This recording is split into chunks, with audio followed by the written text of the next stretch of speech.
Vamos dar continuidade à programação da nossa Semana Pedagógica. Nós estamos iniciando a segunda palestra do dia de hoje, com a presença do delegado de Polícia Federal, Paulo Cassiano, que vai abordar o tema de pedofilia e abuso sexual infanto-juvenil. Monique também estará presente, colaborará na palestra. Monique Azevedo, escrivã. Paulo Cassiano é graduado em Direito pela UERJ, delegado de Polícia Federal desde 2002, pós-graduado em Segurança Interna pelo Instituto de Ciências Policiais da Polícia de Segurança Pública de Portugal, em Lisboa, graduando em Letras, nosso estudante aqui do campus, e ex-professor da Academia Nacional de Polícia. Esse foi um tema solicitado pela nossa comunidade para que nós pudéssemos incluir na programação da Semana Pedagógica, e nós estamos agradecendo a colaboração. Paulo, obrigado por ter aceito o nosso convite. Fique à vontade.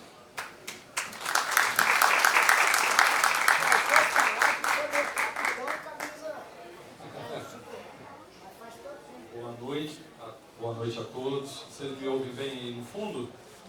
Ótimo. Primeiro quero agradecer a Deus pela oportunidade, né? Sem Ele eu nem me levanto. Então, se não fosse por Ele, certamente não estaria aqui. Agradecer ao gentil convite que o IFE me fez.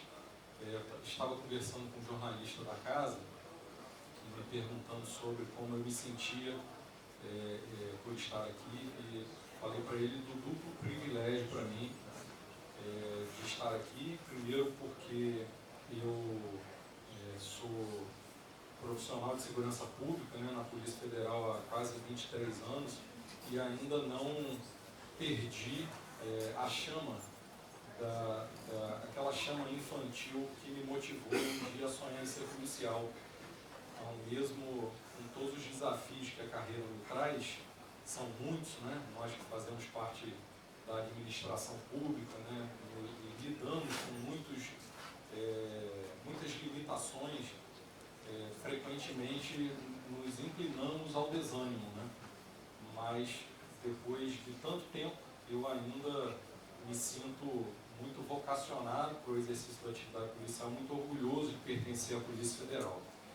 E o outro motivo de orgulho é de estar aqui no IFE, porque a minha história aqui no IFE, ela é atual, mas ela também é passada. Eu fui aluno aqui do IFE no extinto curso Protec, quando o IFE ainda era Escola Técnica Federal de Campos. Na época, o Fluminense ganhava o Botafogo. Agora é só perde, né? Só perde, faz tempo. Agora não consegue vencer mais o Botafogo. E a minha amizade com o professor Carlos Boinar remonta a esse período, né? Quando ele foi meu professor de Educação Física em outra instituição, e a nossa convivência permanece saudável até hoje. E eu hoje sou aluno de Letras, né? Muito feliz por pertencer ao quadro discente da casa. Hoje o tema, né, que me foi proposto, né, quase um consenso, né, eu gostaria de abordar alguns aspectos com os senhores, sobre pedofilia e abuso sexual infanto-juvenil, né. Eu trago a pedofilia no título, mas eu não vou mais falar sobre pedofilia e vou explicar por quê. Fiz questão de trazer a pedofilia no título da palestra, mas nós não abordaremos a pedofilia aqui, porque a pedofilia ela não tem repercussão criminal.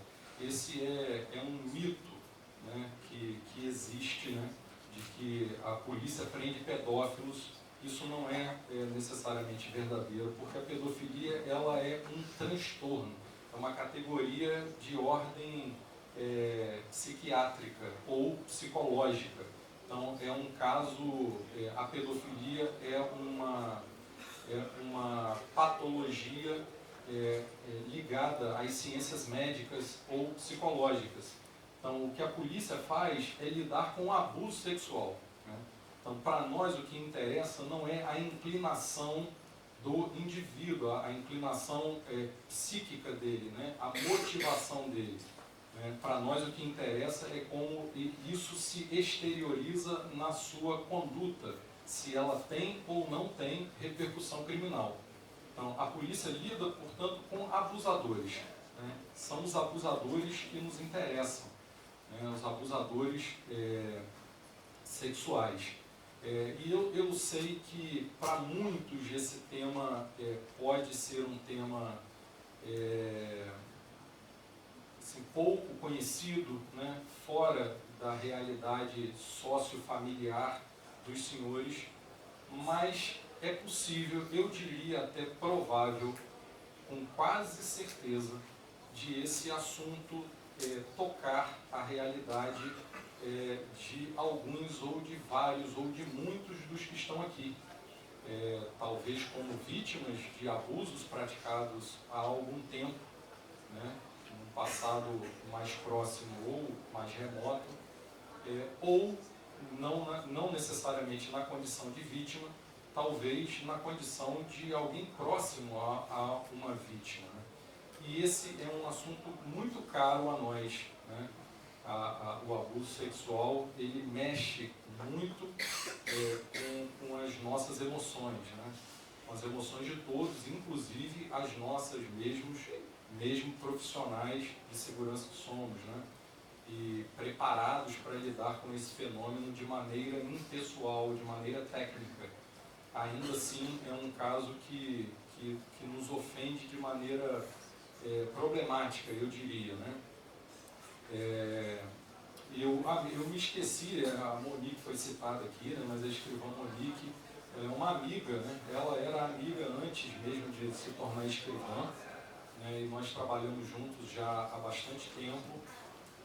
Não temos dedicação exclusiva a esse tipo de delito aqui na delegacia, trabalhamos com outros assuntos também, mas toda a matéria de abuso sexual infantil da região norte e noroeste do estado, naquilo que diz respeito às atribuições da Polícia Federal, toda essa matéria é cometida a nós dois. Então, nós estamos juntos nessa empreitada que é muito desafiadora, mas ao mesmo tempo muito instigante, na medida em que nós temos matéria-prima suficiente ao trabalharmos com isso para impactarmos a sociedade de maneira muito positiva, né? Então, dadas essas considerações iniciais, se alguém, por acaso, se sentir tocado com alguma coisa que eu tiver falado aqui, pode ficar à vontade para se manifestar, né? Se levantar, sair, tomar água, voltar. Da minha parte é bastante livre isso, tá? Então, falando a profissionais da educação, né? O nosso objetivo aqui é trazer algumas luzes que possam servir para capacitar os senhores na condição de educadores, né, de profissionais que lidam com jovens, né, especialmente aqui no IFE com adolescentes, que possam trazer então aos senhores conhecimento que sirva ou possa servir como ferramenta para lidar com esse fenômeno de maneira mais eficaz. Eu, antes de começar a estudar isso, eu já trabalhava com isso, mas eu passei a estudar um pouco mais esse assunto depois, né? E eu não tinha uma exata noção da gravidade, da amplitude desse problema de segurança pública que é o abuso sexual, e tenho certeza de que muitas informações, muitos dados que eu passarei a expor agora, também surpreenderão os senhores. O Brasil registra um estupro a cada 6 minutos. Esses dados são dados de 2023, é um número assim assombroso. Eu acho que são 84 mil, alguma coisa, estupros registrados no ano. Isso foi no ano de 2023, mas nós vamos ver que nos anos anteriores esses números eram mais baixos, o significa dizer que nós estamos diante de um fenômeno crescente e precisamos levar em consideração o enorme índice de subnotificações, né? Esses são dados de registros oficiais de estupros, né? Mas não temos exata noção de quantos estupros são praticados que não são levados ao conhecimento das autoridades e, portanto, ficam perdidos nas estatísticas oficiais, né? Exato, 84 mil estupros em 2023 e, espantosamente, né, esse número é de quase 80% em vítimas que vão de 0 a 17 anos, ou seja, crianças e adolescentes são alvo predileto dos abusadores. Nós temos aí de 5 a 13 anos mais de 50% de todas as vítimas, ou seja, estamos falando aí de crianças e pré-adolescentes. Esse crime tem diminuído? Não. Entre 2011, né, e 2023, 2011 eu acho que as redes sociais ainda estavam aí razoavelmente incipientes no Brasil, né, mas em 2023 elas já estavam consolidadas. Esse número cresceu na ordem de quase 100%. Né?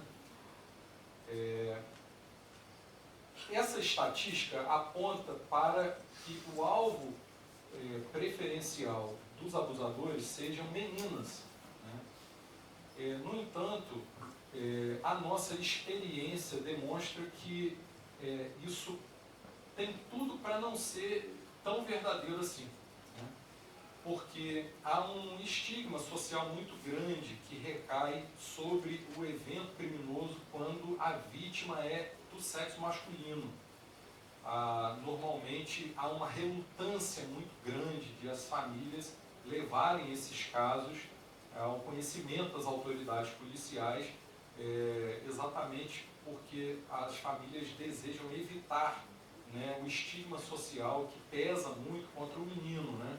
Um menino vítima de abuso, ele tende facilmente a ser identificado como alguém com potencial de se tornar homossexual, né, ou se converter num futuro abusador. Eu não estou falando com isso que eu concordo com esse ponto de vista, né, que fique claro, só estou falando que isso é o que paira, né, no imaginário social da maior parte das famílias no nosso contexto brasileiro. Então, esse número de vítimas meninas tem sim possibilidade de representar a maioria, mas nós que trabalhamos com os casos acreditamos que esse número está um tanto distorcido, inflacionado por esses motivos. Quem são os autores, né? 80% dos agressores, dos abusadores, são pessoas próximas à vítima. Né? Isso é uma coisa que nos choca, porque, como a gente vai ver o perfil psicológico do abusador um pouco mais adiante, o abusador ele é normalmente uma pessoa que tem acesso facilitado à criança e ao adolescente. Né? Ele é o vizinho, ele é o tio, ele é o pai, ele é o avô, ele é um primo, ele é um padre, ele é um professor, ele é um pastor. Então, ele normalmente tem facilidade de acessar a criança. E a gente vai ver porque o abusador ele precisa inicialmente estabelecer uma relação de confiança com a sua vítima, né, de maneira muito persuasiva, de maneira muito envolvente. Esse abusador ele se aproxima da vítima, né, e depois que ele pratica a primeira agressão, essa vítima se torna refém num ciclo que tende, em muitos casos, a se reproduzir de maneira insana. Portanto, os desconhecidos são menos de 20%, mas a gente vê que esse conceito do abusador ser ou não ser conhecido da vítima, ele precisa ser temperado pela realidade da rede social, né? A realidade do mundo digital transformou esse conceito, né? Na minha infância, quando não existia tecnologia como nós temos hoje, os nossos contatos, e na infância de quase todos que estão aqui no auditório, se dava a partir de contatos exclusivamente presenciais, né? Quando a gente queria paquerar uma garota, a gente precisava ir até ela, né? Quando a gente queria jogar futebol, a gente precisava reunir os colegas e jogar o futebol, né? Ou jogar videogame, a gente ia um à casa do outro ou então jogava sozinho, né? Não havia a interação, a conectividade como nós temos hoje. Logo, o abusador que se aproxima da vítima, ele se torna alguém conhecido dela, mesmo que não tenha uma relação social com ela. Na cabeça da criança, na cabeça do adolescente, do pré-adolescente, esse abusador, ele em algum momento ele se tornou conhecido dela, e a gente vai ver como o abusador ele se aproxima, as estratégias que ele desenvolve. Então nós temos, né, de acordo com a SaferNet, eu esqueci de dizer, isso é uma informação importante, esse material que eu estou exibindo, ele é um material padrão da Polícia Federal. Polícia Federal, qualquer palestrante da Polícia Federal no Brasil que vai falar sobre esse assunto, ele exibe esse mesmo material em PowerPoint, né? Eu até particularmente gostaria de ter feito algumas inserções para mais, para menos, mas é um pacote fechado que a instituição nos passa a partir de uma capacitação que nós fazemos lá em Brasília. Eu estou dizendo isso para explicar sobre a SaferNet. A SaferNet é uma associação civil sem fins lucrativos que trabalha com a segurança cibernética e que estabeleceu uma parceria com a Polícia Federal para desenvolver capacitação dos policiais e desse material também. Eu falei, né, sobre a notificação, né? O mundo é muito maior do que aquela imagem que nós vemos ali no prisma, né? Mas nós que somos autoridades precisamos lidar com os dados tal como esses dados aparecem nas estatísticas oficiais, né? E o que esses dados nos mostram, né? 93% da população de 9 a 17 anos é usuária da internet no Brasil, né? E 98% desse acesso é feito pelo próprio celular, né? É muito comum hoje crianças terem seus próprios aparelhos de telefone, terem as suas contas pessoais em diversas redes sociais. Nós veremos as principais aqui adiante: TikTok, Instagram, YouTube e esqueci, WhatsApp.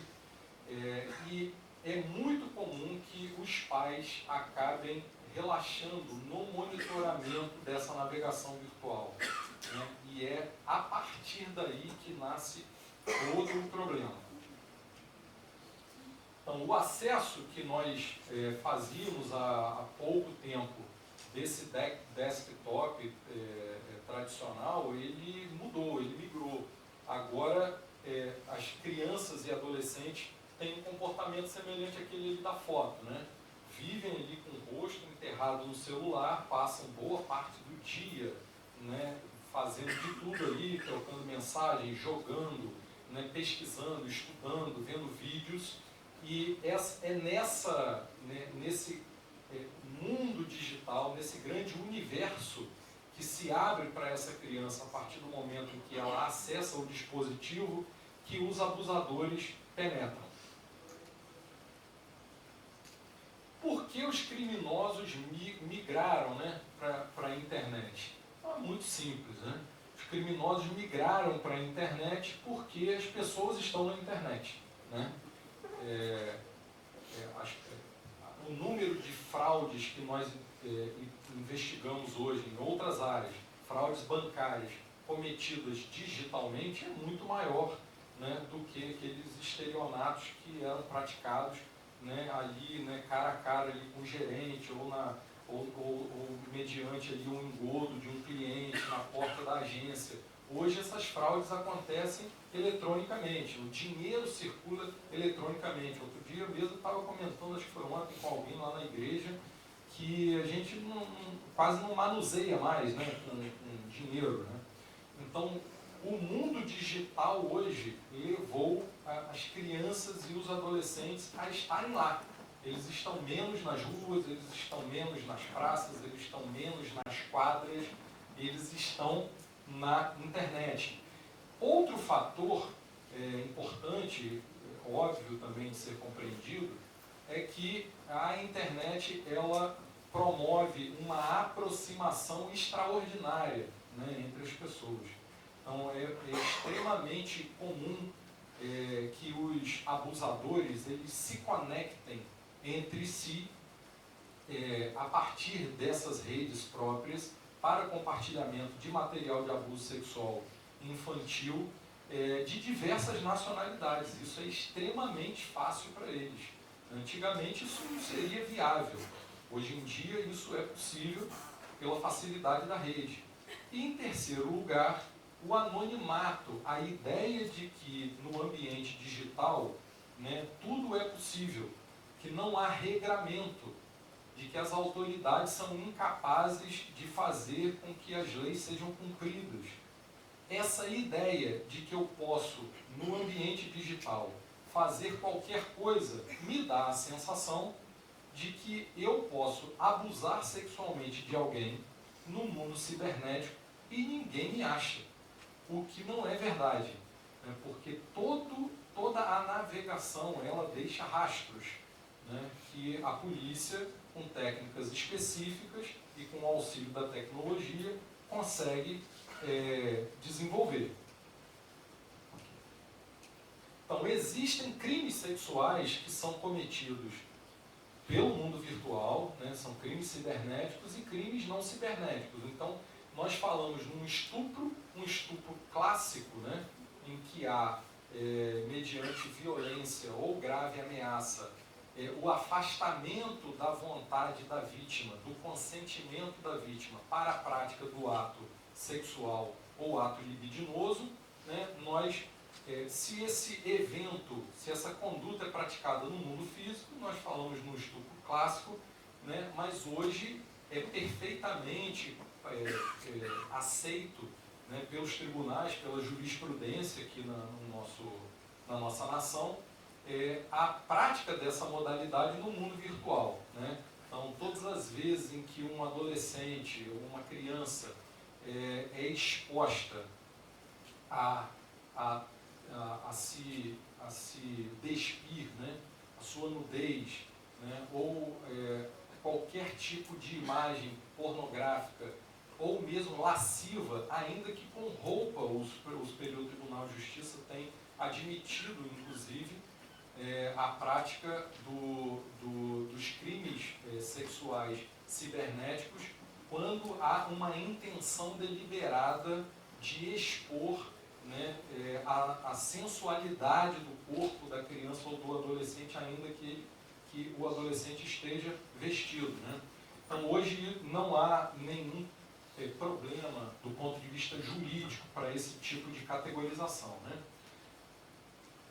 Então, os crimes contra a dignidade sexual estão capitulados lá no Código Penal, né? Então, o estupro de vulnerável, né, quando a vítima tem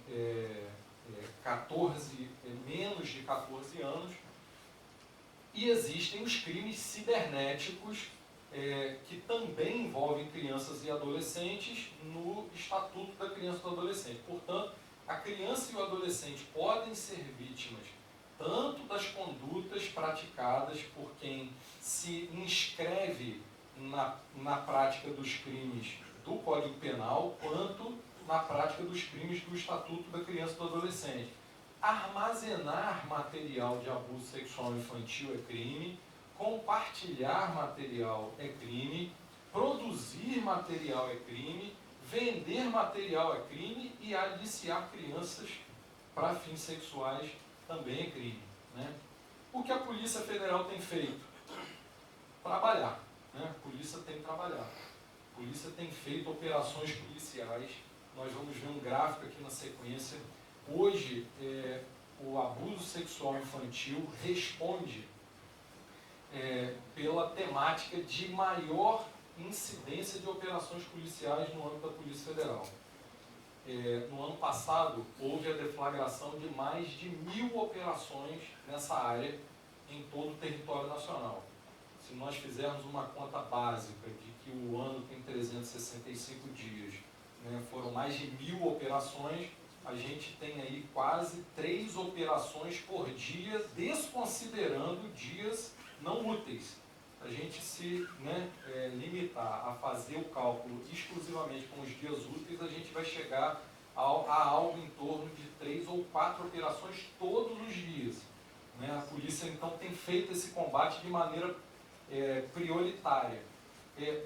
Aquela criança, aquela última fotografia lá, de um policial abraçando uma criança, é uma bebê recém-nascida, foi abusada pelo pai, pelo próprio pai. Esse caso é contado lá nos cursos de capacitação que a gente recebe, porque o pai, ele divulgava em grupos de conversa, em chats de abusadores, brasileiro, né? Ele é brasileiro, né? Que ele estava inconformado porque a mãe queria trocar a fralda da menina, e ele queria trocar a fralda da menina, porque era a oportunidade que ele encontrava de ver, né, a sua filha nua e poder fazer o abuso dela e o registro do abuso. Né, porque no ambiente em que os abusadores transitam, novos registros têm sempre muito valor. E valor, às vezes, econômico, porque esse material pode ser vendido e costuma ser, mas também valor para potencializar o perfil desses abusadores entre os abusadores. Né? Esse é um abusador que traz novas fotos, traz fotos de crianças recém-nascidas. E há abusadores que se especializam, cujo gosto pessoal é por abuso de crianças muito pequenas. Existe isso, tá?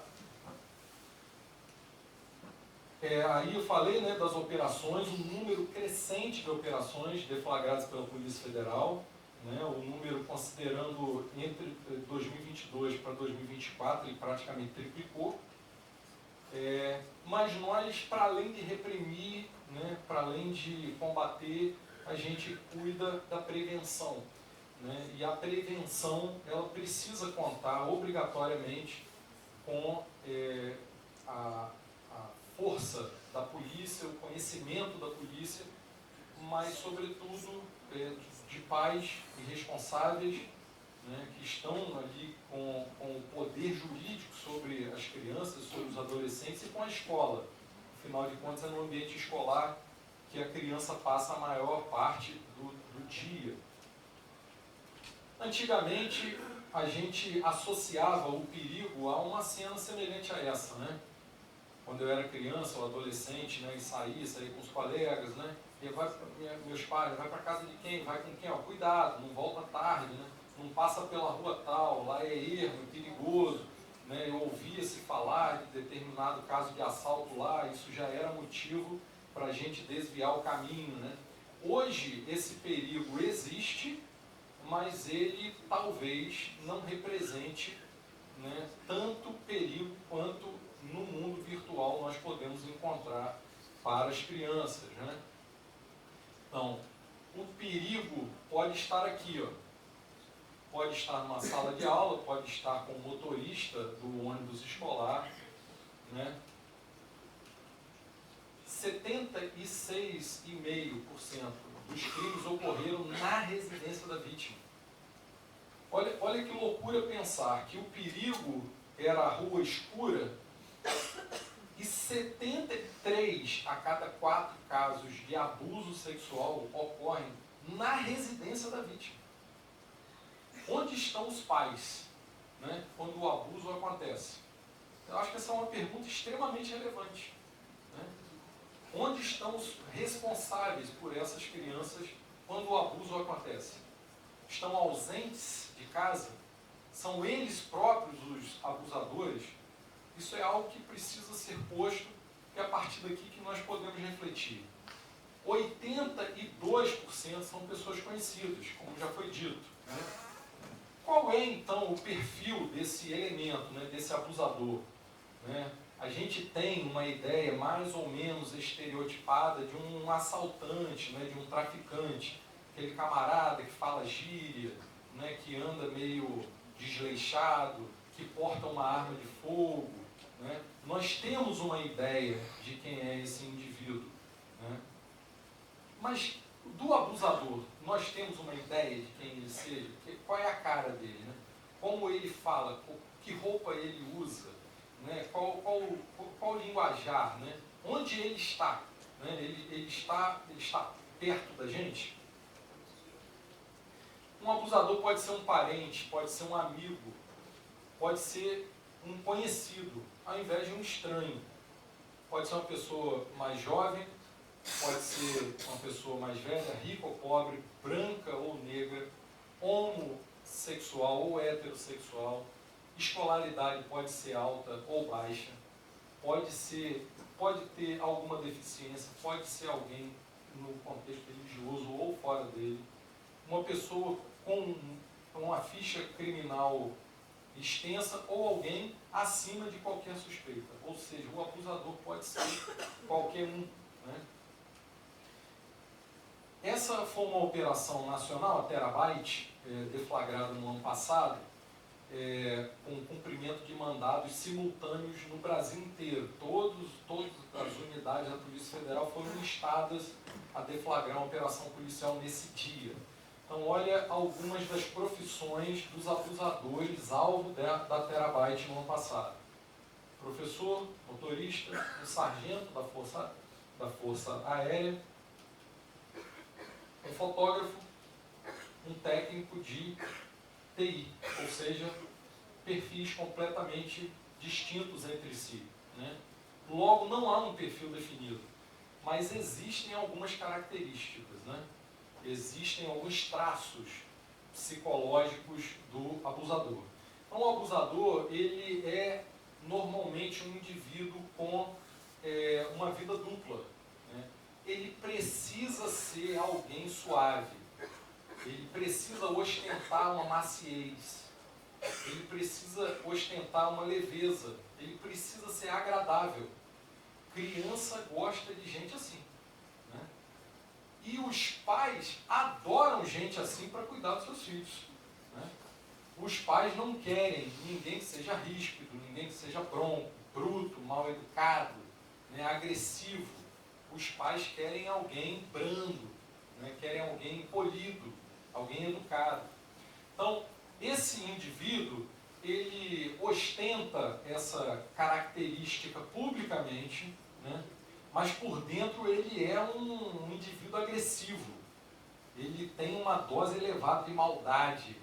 Ele tem uma crueldade dentro de si. Né? Alguns lutam contra isso, né? Outros nem tanto. E dão vazão em determinados momentos, nós vamos ver de que forma. Eles são extremamente hábeis, são astutos, são estrategistas. Eles mapeiam muito bem as circunstâncias. Né? Eles sabem de quem se aproximar. Eles escolhem o momento adequado para essa aproximação. Né? Eles sabem o que falar para conquistar a confiança das crianças. E aí vale o registro para a realidade que nós temos vivido de crianças com contas em redes sociais disponíveis para interação com quem quiserem. Né? Isso é extremamente perigoso, né? Que essa navegação aconteça sem controle, sem monitoramento. Eu diria até que ela aconteça, né? Dependendo da faixa etária. É muito difícil refrear esse interesse das crianças na vida digital mediante redes sociais, mas esse é um papel que cabe inevitavelmente aos pais exercerem, porque se esse controle, se esse monitoramento não for feito de maneira muito criteriosa, essas crianças terão acesso a dialogarem com esse indivíduo, né? Eles se transformam em amigos da família ou diretamente das crianças, né? Então tem lá, a menininha de 8 anos, ela é fã da Anitta, né? Ela coloca lá a música da Anitta, ela tem um videozinho dela lá imitando a Anitta. O que o abusador faz? Ele cria um perfil falso e se passa por um dos empresários da Anitta. Você é apaixonado pela Anitta, eu consigo te levar até ela. É tudo que a criança quer ouvir. Ela quer realizar o sonho de conhecer a Anitta, de tirar uma foto com a Anitta, de ir ao show da Anitta, de conhecer os bastidores do dia a dia da Anitta, o camarim da Anitta. Esse camarada, ele vai se passar, mediante um perfil falso, ele vai se passar por empresário da Anitta. Está lá o menino expondo a paixão dele lá pelo Botafogo, né? Tem lá a festinha de aniversário dele, tem lá a decoração do Botafogo, o bolo é do Botafogo. Esse camarada, ele vai se passar por um empresário de jogador, que vai realizar o sonho desse garoto de conhecer a sede do Botafogo, de fazer um treino no Botafogo, de conhecer os atletas do Botafogo, de visitar o vestiário dos jogadores do Botafogo, e nisso ele vai fisgando a confiança da criança.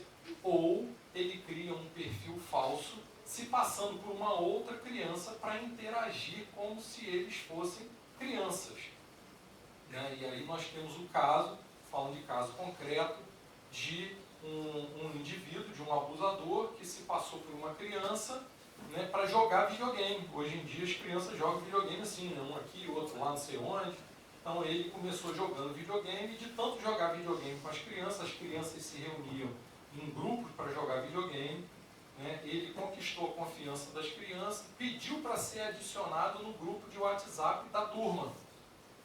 E a partir dali ele fez 2 vítimas meninas que nada tinham a ver com os meninos que jogavam videogame. Foi apenas a porta de entrada que ele precisou ver, né, para penetrar nesse círculo social dessas crianças. Então, esse camarada, ele é astuto, né? Ele, às vezes, ele tem trabalho que aproxima das crianças. Eles não sentem culpa, nisso eles até se aproximam dos psicopatas, né? Eles não têm remorso, não têm arrependimento, né? Aquilo gera uma motivação para a conduta quase como algo irrefreável, né? Quase como algo superior à própria capacidade de se determinar para impedir que a conduta seja praticada. Eles ameaçam a vítima e usam de violência para manter o segredo. Isso acontece tanto no abuso físico, no abuso presencial, quanto no abuso cibernético, né? O abusador, ele se aproxima da criança, né, de maneira muito sagaz, muito convincente, muito perspicaz, e a partir do momento que ele conquista a confiança da criança, ele vai fornecendo à criança aquilo de que a criança gosta, né? Então temos o caso lá do abusador que sabia que a criança gostava, é um caso concreto também, acho que isso aconteceu lá no interior do Paraná. O abusador sabia que a criança gostava muito de andar de bicicleta, mas a criança não andava muito de bicicleta. Ele sabia que ela gostava muito de andar de bicicleta, então ele se aproximou da criança e o que ele prometeu? Eu tenho uma bicicleta para você. Está aqui em casa te esperando. E ele conseguiu levar a criança para a casa dele, né? A menininha está lá, a mãe acha o máximo, né? Porque a menininha isso aconteceu lá em Santa Catarina. A menina é linda, né? É a mais linda do mundo. Ela tem 7 anos e o sonho dela é ser modelo, né? Ela tem 8, tem 9 anos, o sonho dela é ser modelo. Então, ela é atraída a um lugar, né, com um fotógrafo que vende para ela a ilusão de que essas fotos vão parar na agência XYZ e que a menina vai virar garota propaganda, né, que a menina vai ter a oportunidade de fazer comerciais. E essas fotos, longe do olhar da mãe, algumas, né, são comercializadas na Deep Web, né, na rede subterrânea do mundo da internet para consumo de abusadores no mundo inteiro. A maioria dos abusadores é do sexo masculino, né? A grande maioria dos abusadores é do sexo masculino. Exemplos reais: padrinho da criança, é um abusador. Vocês estão vendo ali, ó, na estante dele, uma porção de bala, de pirulito, de drops. Estão vendo aqui, né? Tá distante. Dá para ver? Então, o abusador, ele trabalha com essa ideia de recompensar a criança, né? Então a criança, ela deseja algo, né? Ou material ou algo que tem a ver com o sonho dela. Então ele promete e ele entrega, ele vai entregando, né? Isso vai fazendo com que a criança se sinta mais confortável a continuar na relação de confiança com ele. E ele vai se tornando cada vez mais envolvente. Até que em determinado momento, o abusador, ele pede uma foto da criança numa situação de nudez. E a criança tira ou faz um vídeo. A partir desse momento, a face cruel do abusador se revela. Porque, mesmo que aquilo pareça estranho à criança se sente extremamente intimidada quando percebe que o abusador ameaça jogar essa foto. Não, eu vou mandar lá no grupo da sua escola, eu vou mandar para os seus pais, ninguém vai acreditar em você, você é isso, você é aquilo. A criança então começa a se sentir culpada, a criança começa a se sentir intimidada, extremamente apreensiva, né? E o abusador trabalha com a imposição do silêncio. Se você falar, eu vou retaliar. Ele não fala essa palavra não, né? Se você falar, você vai sofrer então essas consequências. E aí, a partir daí, a criança se torna psicologicamente refém dele, a ponto de continuar fornecendo novas fotos, continuar fornecendo novos vídeos e a fazer outras coisas. Pega tal objeto, penetra, faz isso, faz aquilo, tira a foto de calcinha, sem calcinha, eu quero assim, mostra a bundinha.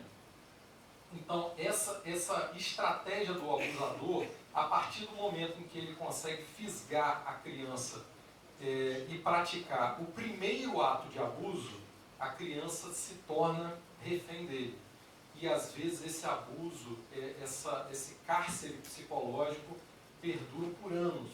E a criança vive um drama, um dilema. Imaginem vocês o que é para uma criança, sei lá, de 10, 11 anos, pensar que uma foto dela vai estar circulando no grupo da escola. Que desespero não deve ser. E ela, a partir daí, se tornando refém dele e sendo vítima de abusos reiterados, porque essa faceta cruel dele é exposta logo na sequência. Um psicólogo abusador, né, cheio de coisinha lá para a criança, e um animador de festa, Papai Noel, também abusador. E quem são essas vítimas? A gente já viu nessa questão aí do sexo feminino, né, mas com aquele tempero que eu falei, né? Grande quantidade, alguns aspectos que proporcionam assim, um terreno, facilitam a prática do abuso, né? Grande quantidade de horas nas redes sociais e pouca vigilância dos responsáveis, né? Bem, não preciso explicar muito, eu acho que é muito comum de a gente ver isso, né? Eu passo aqui, às vezes, no pátio da escola e fico alarmado, eu fico admirado, como eu não tenho muito apego à rede social, né? Eu não tenho Instagram, Facebook, eu tenho uma conta no Twitter que eu publico lá os livros que eu leio, um versículo bíblico e as coisas do Fluminense apenas. Sem zoeira, sem zoeira. Respeito o palestrante, por favor. Eu passo aqui na escola, é impressionante como eles estão com a cara enterrada no celular. Na sala de aula, estou aqui diante de duas queridas professoras do curso de letras, né? Os alunos, a professora Marília e a professora Ana, os alunos com telefone, às vezes um do lado do outro, no refeitório, no corredor, eles não olham mais assim um no outro, eu acho que não conhecem tanto a intimidade um do outro, não se envolvem, né? Não se conectam tanto quanto poderiam, porque estão ali capturados, né? Seduzidos, anestesiados com essa navegação digital. Né? Em casa isso muda? Não muda. Né? Talvez piore, porque criança dá trabalho, e não é pouco. Né? Os pais vivem cansados, estressados, o mundo hoje impõe uma correria enorme, a realidade da imensa maioria das famílias é de uma dificuldade socioeconômica significativa, então a gente vê pais se desdobrando em 2, 3 empregos, cumprindo turnos de trabalho que geram uma sobrecarga. Então, quando chegam a casa, né, eles não conseguem ou não se atentam para a importância de uma dedicação de estarem ali com seus filhos. Né? Eles não se envolvem, não sabem quem são, não conhecem os amigos de perto. Né? Esses amigos são amigos virtuais. Não conhecem os pais, não conhecem as famílias desses amigos, não sabem exatamente em que ambientes essas crianças frequentam, visitam, e a gente então percebe isso tudo facilitando a chegada do abusador. Essas crianças são carentes emocionalmente, é espantoso ver o número de crianças, adolescentes que se cortam. Primeira vez que eu ouvi falar nisso, eu falei, não é possível, eu acho que a pessoa que está falando está exagerando. Crianças que se mutilam, né? Eu não sou psicólogo, mas presumo que, no mínimo, isso seja, né, uma tentativa quase desesperada de chamar a atenção para si. Né? Há algo muito grave acontecendo com essas crianças. Né? A existência de alguma vulnerabilidade. Né? Às vezes as crianças têm pilares disfuncionais, ou têm algum problema com depressão, né? ou já viveram contextos de abuso próximos. Né? Então isso tudo marca muito, isso tudo deprime, isso tudo traumatiza. Histórico de bullying, né? Acontece muito também. Um ambiente familiar conflituoso. Então, o jornalista daqui da casa me perguntou, mas qual é a dica que o senhor daria para os pais? Eu falei, se eu pudesse dar uma, eu daria o seguinte: ame seus filhos. Né? Se envolvam com seus filhos. Criem laços com seus filhos. Se conectem com seus filhos. Conheçam seus filhos. Deem risada com seus filhos. Olhem no olho dos seus filhos. Brinquem com seus filhos. Né? Joguem com seus filhos.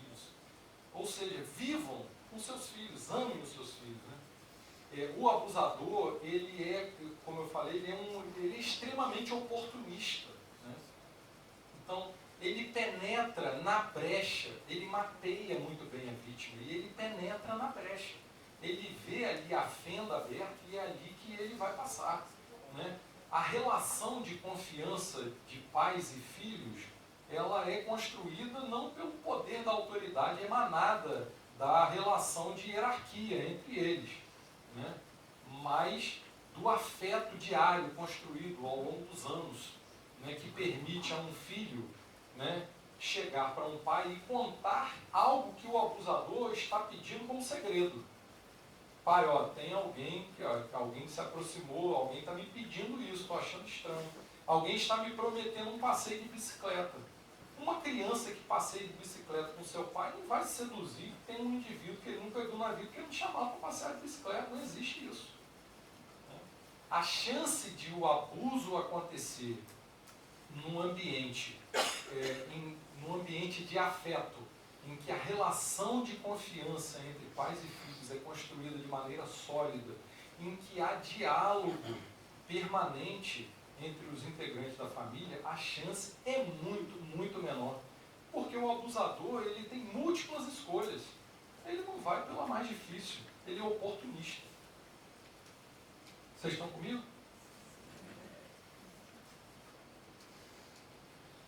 criança aqui, ó, são trechos aspeados, né? São falas de abusadores extraídos desse livro.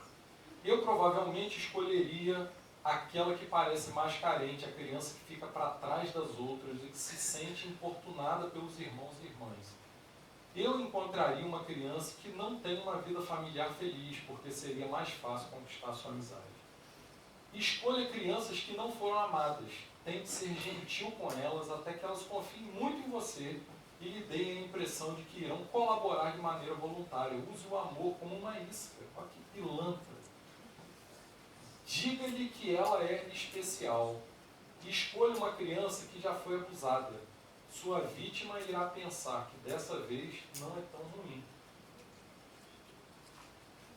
Quais são alguns indícios, algumas evidências que as crianças deixam, né? Alguns rastros que nós podemos perceber no comportamento delas de que algo relativo ao abuso pode estar acontecendo, né? Nem sempre o relato do abuso ele é consumado, né? Como eu falei, a criança vive refém do abusador, ou pode virar refém do abusador por muito tempo, e esse relato ser travado. Mas algumas evidências no comportamento dela podem deixar margem para que a gente perceba isso, né? Por que é tão difícil revelar? Porque abusos são cometidos por pessoas próximas, né? E por serem cometidos por pessoas próximas, é difícil para a criança falar. E quando a criança rompe essa barreira psicológica, rompe o medo e fala, ela frequentemente é desacreditada. Se uma criança, em algum momento, chegar para vocês e disser que foi abusada, que foi tocada de maneira indevida, que foi penetrada, que fulano colocou piu-piu na boca, qualquer coisa assim, deem crédito. A chance de a criança estar falando a verdade é enorme. Ameaças e barganhas do abusador, já falamos, né, sobre essas ameaças. A falta de conhecimento de que aquilo é abuso, né, daí a gente vê o papel da escola como um excepcional ambiente, um vetor para ministrar conhecimento na área da educação sexual, né? Muitas pessoas, por incrível que pareça, ainda não sabem exatamente o que é abuso, ou até brincam com isso quando a vítima é menino e a abusadora é mulher, né? Já recentemente, inclusive, eu acho que foi no Paraná, uma professora teria abusado de um pré-adolescente, e os comentários de todos os homens, queria que tivesse sido meu filho, pô, como é que pode, ainda punir a professora por conta de uma coisa dessa e tal, e a professora era bonita. Sentimento de vergonha, culpa e medo, isso é comum a praticamente todas as vítimas, né? Elas morrem de vergonha, começam a desenvolver nojo do próprio corpo, algumas desenvolvem obesidade porque elas não querem que ninguém se aproxime. Um dia, quando adultas, casadas, elas terão problemas na vida, na atividade sexual com seus maridos, falando das vítimas, né? Mulheres.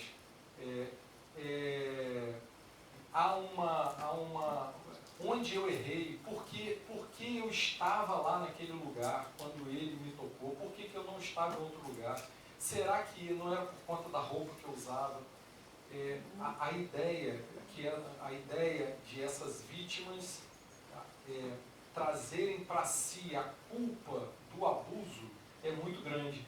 E infelizmente, quando o abuso é revelado, em muitas ocasiões, a culpabilização, a revitimização dessas crianças, né, porque a mãe não vai achar que o problema é do seu pai, avô da criança, né? A mãe não vai querer, muitas vezes, bater de frente com essa verdade.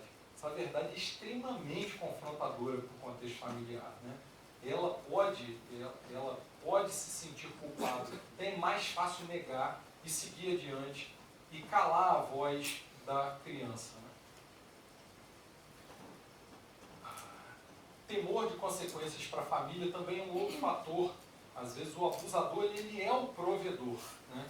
Então, como romper com a realidade em que o abusador ele é o provedor material da família, né? Mas, como falei, existem sinais, né?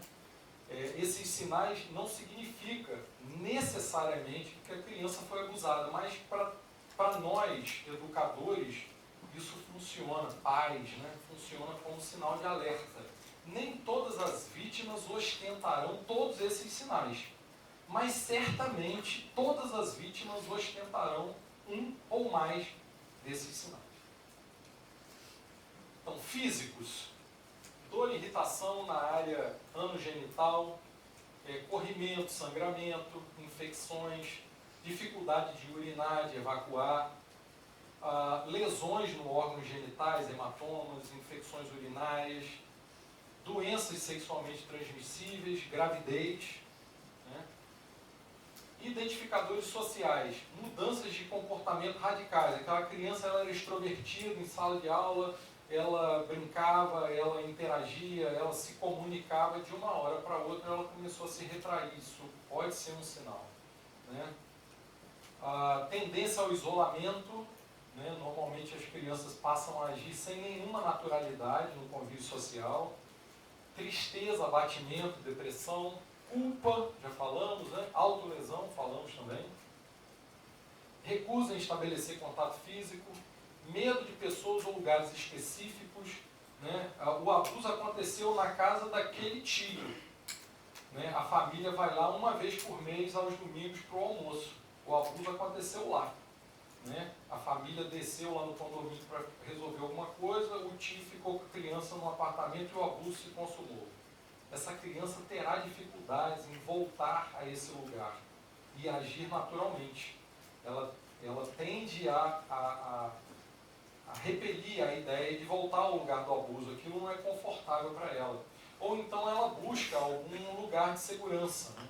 Se ela está num ambiente em que o ambiente é associado ao abuso ou no convívio do abusador, na presença de alguém ela segura, né? Ela se retrai, ela segura a mão forte. Aquilo parece estranho, né, aos pais do responsável, mas é uma maneira que ela tem de estar buscando abrigo e proteção. É o que eu acabo de dizer, né? Comportamento de cautela excessiva ou desconfiança, né? Mas comportamentos infantis repentinos, né? Alguns comportamentos são regressivos. A criança ela já tinha superado a fase da urina espontânea e ela passa a voltar a urinar novamente, né? Silêncio, dificuldade de concentração, perda de rendimento. De repente aquele aluno que era um aluno brilhante, um aluno que despontava, ele cai, né? Curiosidade sexual: às vezes há um despertamento de fato para precocidade das questões sexuais. Provocação erótica, né? Sensação de repulsa ou nojo de si, falei sobre isso agora há pouco. Aparecimento de objetos pessoais, brinquedo, dinheiro, né? A criança não aparece lá com um carrinho, com a boneca, com a bola, com um jogo, né? Ganhou de quem? Ganhou de um estranho, né? Às vezes os pais não percebem, né? Isso aqui é um caso, eu acho que isso aqui é da Folha de São Paulo, do Estado de São Paulo. Primeiro veio uma mudança de comportamento aos 8 anos. Gabriela começou a bater nos colegas e até nos pais. Irritada e nervosa, a menina chorava e esperneava com frequência quando contrariada. Depois voltou a fazer xixi na calça. Em seguida, surgiram assaduras nos genitais que a família atribuiu a longos períodos de contato da pele com a roupa molhada de urina. Ou seja, a família não se ligou que o problema era um abuso. Abre aspas para a mãe: quando olho de trás para frente, fica tudo muito evidente. Lamenta a advogada.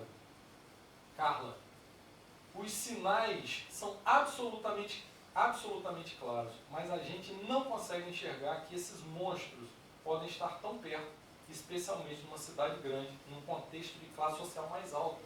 Estamos falando de uma advogada, podemos pensar que ela, né, seja uma criança, um contexto social que todos nós aqui julgaríamos privilegiado, e ainda assim vítima de abuso. E você, professor, o que fazer no contexto do seu trabalho, né? A escola é o primeiro lugar onde os estudantes começam a estabelecer relações fora do âmbito familiar.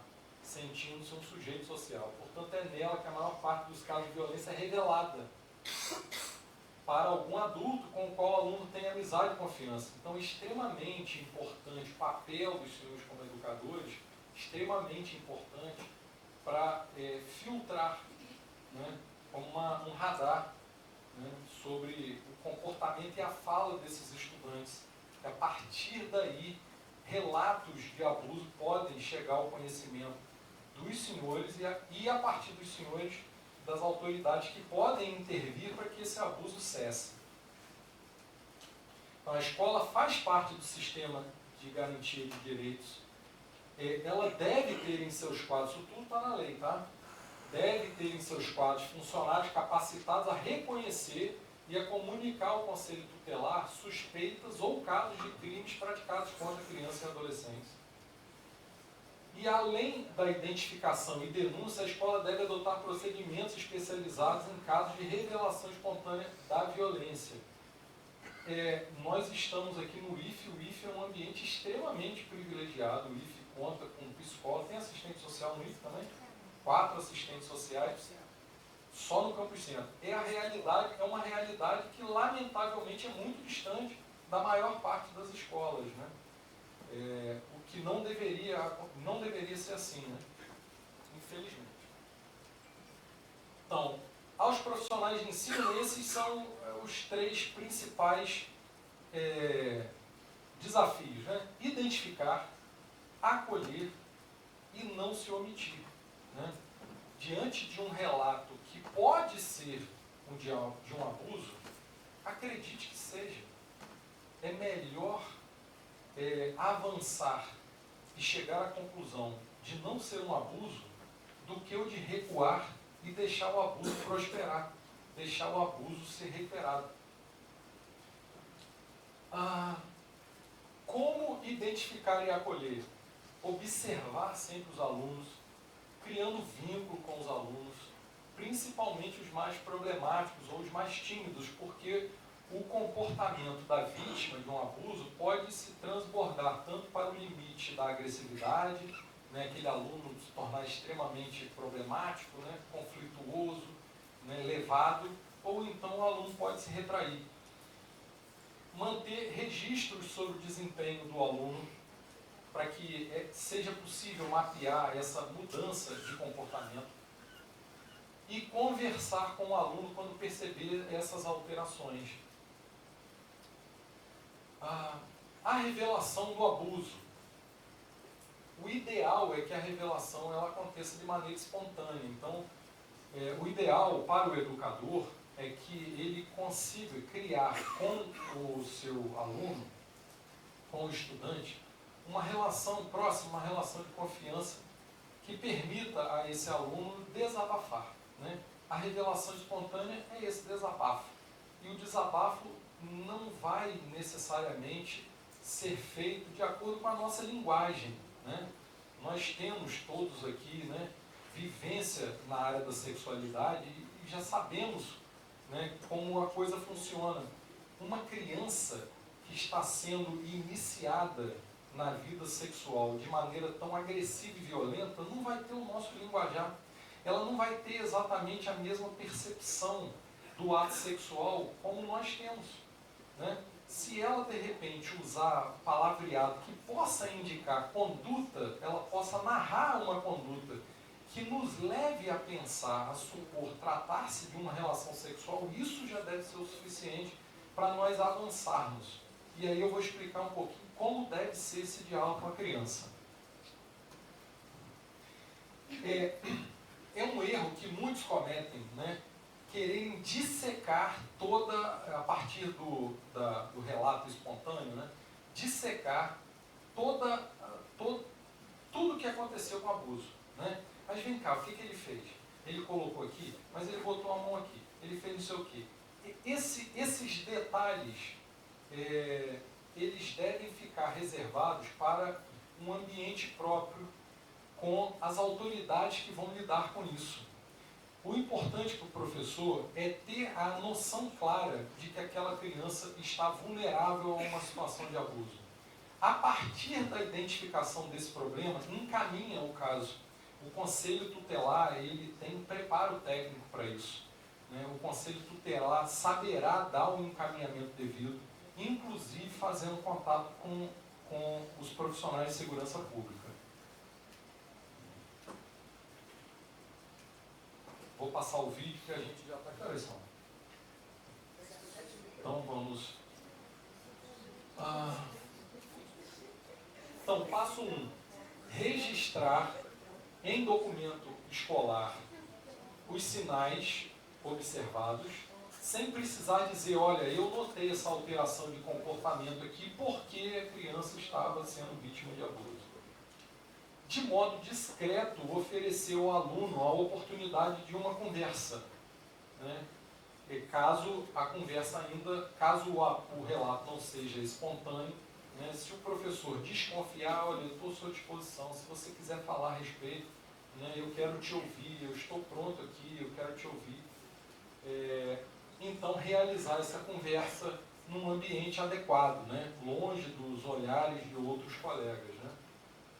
Então, deve haver a demonstração de disponibilidade, um ambiente acolhedor, uma escuta atenta, sem interrupção. É muito comum que o entrevistador, né, que alguém que esteja ali no diálogo com a criança ou adolescente vítima de abuso, ele acabe, isso é o que o vídeo mostrava, acabe induzindo respostas, né? E a mente da criança tem esses fatos, às vezes, bastante confusos, bastante embaralhados, né?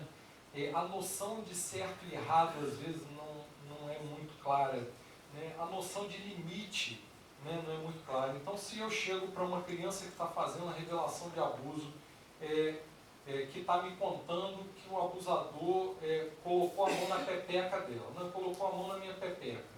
Ah, tá. Mas ele colocou também o piruzinho dele na pepeca, aí a tendência da criança é concordar, né? Porque a pergunta induz a resposta. Então, a criança, ela não quer contrariar, ela não quer divergir, ela quer ser acolhida. Então, as perguntas, elas devem ser feitas de maneira bastante vazias, de maneira bastante abrangente. Nós devemos ouvir muito mais do que indagar, especialmente os professores. Porque, vejam, vocês, professores funcionários, são aqueles que lidarão com esse relato, talvez pela primeira vez. A criança está fazendo um esforço psicológico absurdo para superar o medo, para superar a vergonha, para superar os seus próprios limites, para fazer a revelação do abuso. Ela não quer estar posta contra a parede respondendo a 1000 perguntas, né? O importante é haver disponibilidade, haver acolhimento. Bem, nisso aí vocês são hábeis, né? A linguagem deve ser acessível, evitar perguntas desnecessárias e levar a sério tudo que a criança falar, né? O relato da criança, às vezes, não tem muita conexão no tempo, na cronologia, não é muito clara, né? Às vezes o relato ele é superficial, mas importante é a gente tê-lo como verdadeiro, como ele costuma ser, inclusive, né? Não devemos julgar, né? Você estava com que roupa, né? Tudo aquilo que pode fazer a criança se sentir novamente culpada deve ser evitado, né? A gente deve isso aqui é um desafio, né? Manter a calma, a tranquilidade diante da revelação do abuso, porque o nosso papel evidentemente o de funcionarmos como tranquilizadores para a criança, né? Para reconectar essa criança com um ambiente de abrigo, um ambiente de proteção. Mais de 3, lembrem-se, 3 a cada 4 casos de abuso acontecem na residência dela. 80% dos abusadores são conhecidos. Essa criança, ela está com toda a noção dela de afeto, toda a noção dela de confiança, toda a noção dela do que vem a ser uma autoridade responsável fraturada. O pai dela está ausente, a mãe não se sabe o que aconteceu, O tio, essa criança, ela está diante de um professor pedindo um socorro. Por favor, me ajude, eu estou desesperada. A maneira como ela comunica isso precisa ser percebida. Porque se não for percebido, nós vamos deixar passar e essa criança, ela perderá a confiança em mais uma instituição. Expressar apoio, solidariedade, respeito, ouvir e acolher a partir da revelação espontânea do abuso, explicar que ela não precisa contar os detalhes, né? Agora, não é o nosso papel, não devemos interromper, a criança está falando, não devemos atravessar com outras perguntas, ela não deve se sentir envergonhada, culpada, nós devemos dizer que a situação é um acontecimento sério que precisa ser interrompido. Precisamos levar ao conhecimento dela de maneira textual. Isso é muito grave e a gente precisa fazer algo para parar. Para ela não achar que é normal, como o abusador tenta dizer. Devemos informar que a informação será repassada para outras pessoas que vão cuidar do caso. Não devemos prometer anonimato, não devemos prometer silêncio, porque a criança, uma vez confiando nisso, chegando à conclusão de que esse silêncio foi rompido, ela perde a confiança.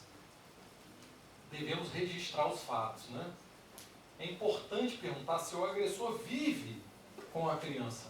E se o agressor vive com a criança, a gente precisa interromper imediatamente essa convivência. Essa criança não pode voltar lá. O conselho tutelar, ele precisa ser avisado imediatamente para fazer comunicação ao organismo policial para tomar a providência urgente, né? Evitar comentários com outras pessoas. Nós devemos tratar apenas com as pessoas que lidam com essas decisões. Evitar, inclusive, comentários com colegas que não interagem com essas crianças, né? A gente deve se demonstrar disponível para novas conversas, usando o máximo de palavras que as crianças relatam, né? Isso é uma coisa que a gente aprende, inclusive, lá quando a gente colhe depoimento, né? Já de adultos, né? Às vezes a gente está diante de uma pessoa simples, um colega lá colhe um depoimento, parece até que colheu o depoimento Machado de Assis. Então a gente precisa dar voz ao intimado, né? Ao depoente, no caso aqui a vítima da criança, para que a criança ela se expresse e o relato daquilo que a gente precisa anotar, no caso os senhores como educadores, ser fiel ao que ela diz. Então coloca lá, colocou o que, aonde, né? Falar, usar a expressão dela. Sem fazer juízo de valor. Deve acionar a polícia? Então, a autoridade policial ela deve tomar conhecimento para que seja feita a apuração, né? Então, via de regra, o Conselho Tutelar comunica a polícia. Então, o Conselho Tutelar é a primeira porta de comunicação dos senhores. Vale a pena, Boiná? Não sei se o IFE aqui tem esse contato próximo com o Conselho Tutelar, né? Então, que bom que tem, porque já vale a pena essa comunicação ser assim, bem imediata, né? O Conselho Tutelar. A professora Nick. Naquela outra palestra, né? E a família deve ser chamada? Tem. Se, pelo relato espontâneo, o abusador é membro da família que reside lá, não, né? Porque nós estaríamos fazendo a comunicação do abuso para o abusador, né? Mas se, pelo relato espontâneo, percebe-se que o abusador ele não pertence ao seio mais próximo da família, essa comunicação deve ser feita aos pais ou responsáveis, né? Então, se não houver indicativo da participação ou omissão dos pais na possível prática da violência, o profissional da educação deve entrar em contato com os pais, né? Caso haja suspeita da participação ou omissão, aí faz o acionamento do Conselho Tutelar apenas, né? Então, o que não fazer no caso da revelação espontânea? Pedir detalhes, fazer perguntas fechadas. As perguntas devem ser bem abertas, né? Bem abrangentes. Não deve haver uma investigação do fato, isso aí é a tarefa da polícia. Não deve haver pré-julgamentos, né? Promessas de que algo pode não acontecer, nada que os senhores não tenham capacidade de prometer pode ser prometido, e segredo, né? Não, tudo bem, fala para mim, vai ficar só entre nós, não vai ficar entre nós, isso vai ser levado à direção da escola, vai ser levado ao psicólogo, vai ser levado ao conselho tutelar. Então, o que fazer? Comunicar ao conselho tutelar, proteger a identidade da criança e registrar. Né? E o que não fazer? Se omitir. É muito grave. Entrevistar para ter certeza do ocorrido, né? Ou pré-julgar. Ouvir dizer que tal coisa está acontecendo, chama a criança numa sala fechada e começa a sabatinar a criança. Não. Né? Se coloque à disposição da criança. Né? Olha, eu tenho notado que você era mais alegre, eu tenho notado você muito triste, você está mais isolado nos últimos tempos, né? Está acontecendo alguma coisa? Existe algo que eu possa ajudar? Você gostaria de conversar? Eu estou à sua disposição para conversar, a gente pode bater um papo. É obrigatório comunicar ao conselho tutelar, é uma norma lá do ECA, tá? Nos casos de suspeitas de maus tratos, que incluem, evidentemente, abuso sexual, né? Então, é possível haver, inclusive, responsabilização dos educadores que deixam de fazer essas comunicações.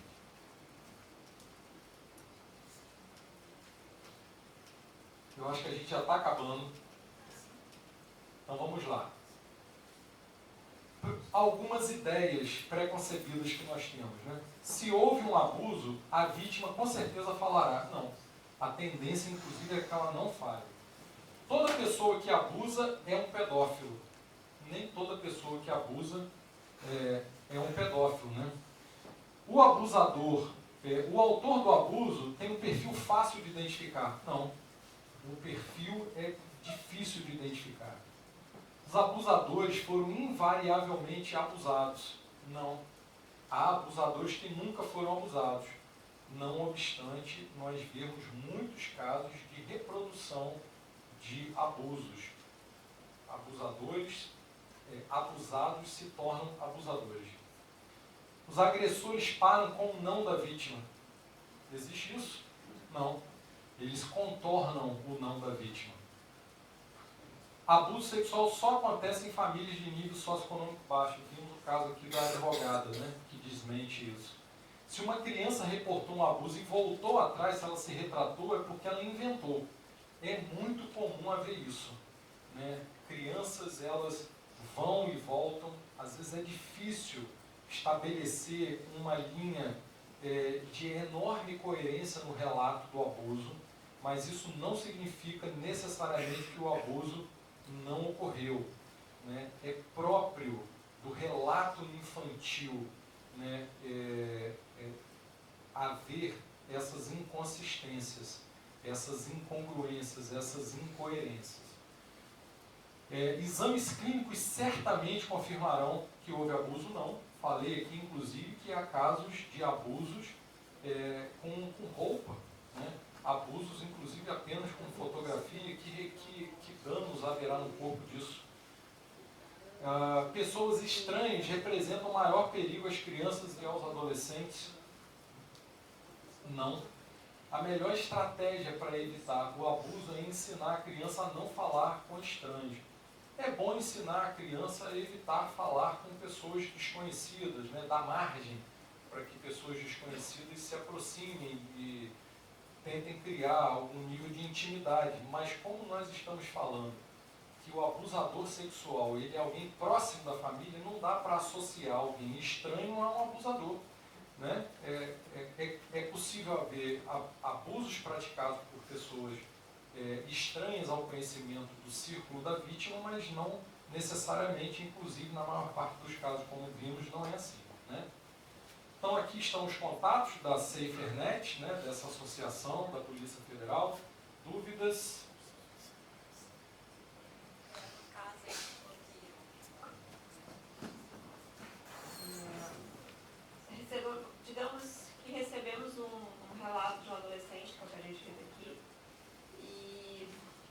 o conselho tutelar e na hora que o conselho tutelar vai conversar com esse adolescente, ele desmente tudo. E agora? Bem, o papel da escola está cumprido, né?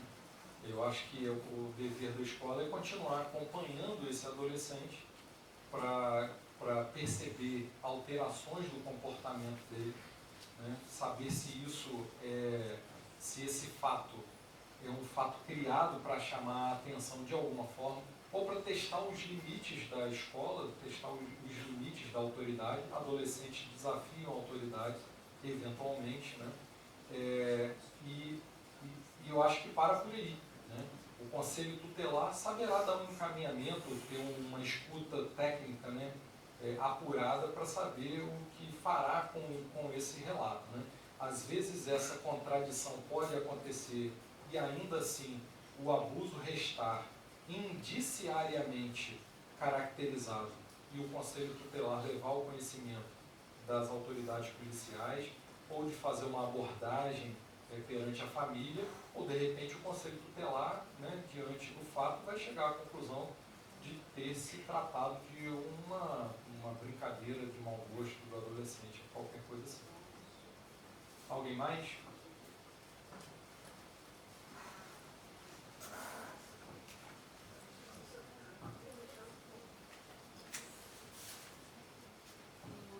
Boa noite. Queria saber mais ou menos a que ponto ou qual a linha que a importunação sexual se torna um abuso, né? Quais são diretamente, o que a gente tem que perceber diretamente nas importunações para tentar sanar isso daí e não vir diretamente um abuso. Foi. Bem, é muito difícil falar em tese, né? É muito difícil falar em tese porque cada caso concreto traz as suas particularidades, né? No que diz respeito ao ambiente escolar, eu acho que o principal é ouvir o estudante, né? Saber do estudante o que está acontecendo, né? Os casos de estupro, né, normalmente são praticados ou com violência ou com grave ameaça, né? A importunação sexual não tem nem violência nem grave ameaça. Então, o que distingue o abuso mediante o estupro da mera importunação sexual, e assim a legislação trata com distintas gravidades, é a ausência na importunação de violência ou grave ameaça. Mas, repito, essa categorização jurídica não é pertinente à análise dos educadores, né? Os educadores são aqueles que ouvirão, que têm um contato mais próximo com as possíveis vítimas, perceberão alterações em seus comportamentos, ouvirão algo que soe estranho a uma conduta sadia social, e a partir daí levarão ao conhecimento das autoridades, como primeira porta de entrada do Conselho Tutelar, o relato ouvido desse estudante. Em algum momento, juridicamente, alguém vai parar e vai dizer, não, essa conduta foi X, essa conduta foi Y, essa conduta não foi nada, pode acontecer. Tá? Alguém? Não? Monique? Não quer falar nada? Quer?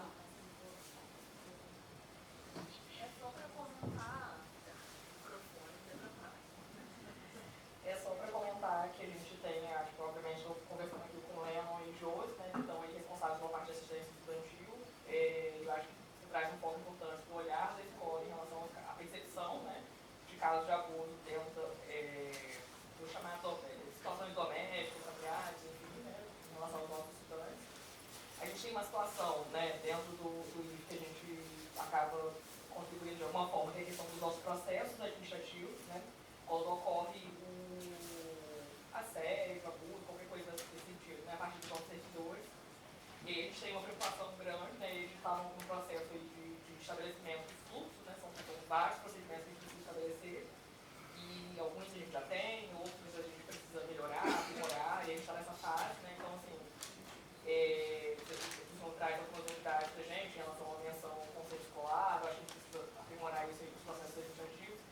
Mas eu acho que tem uma angústia que o senhor coloca, que a gente conversa muito entre os colegas, e vários colegas que participam do processo administrativo, a gente tem alguns diálogos, que é a voz da vítima, né? E aí o senhor coloca muito bem isso, acreditar na voz da vítima. Então, só para fazer esse destaque em relação à sua fala.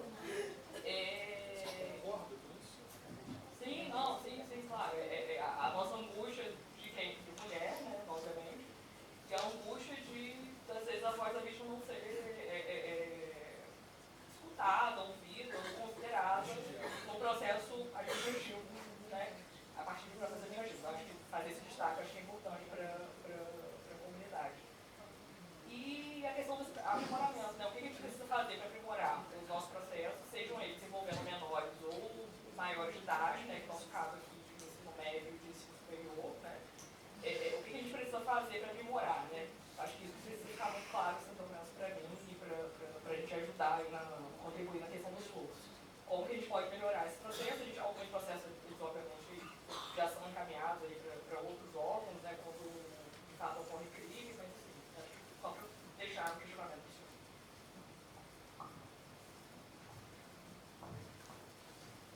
Obrigado pela sua contribuição. Eu queria deixar quem tiver interesse em aprofundar um pouco mais sobre esse assunto, sobre segurança nas redes digitais, né?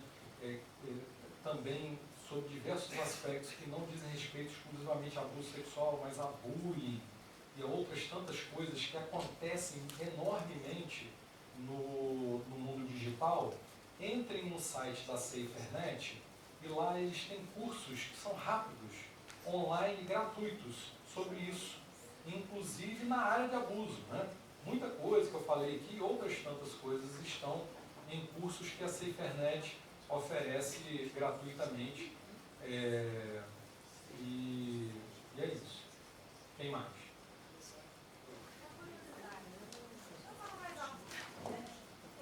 Quando esses abusadores são detidos, né, são penalizados, né, julgados, que resguarda essas crianças e jovens, cumprindo a pena, né, do convívio, de voltar a ter convivência com essas pessoas.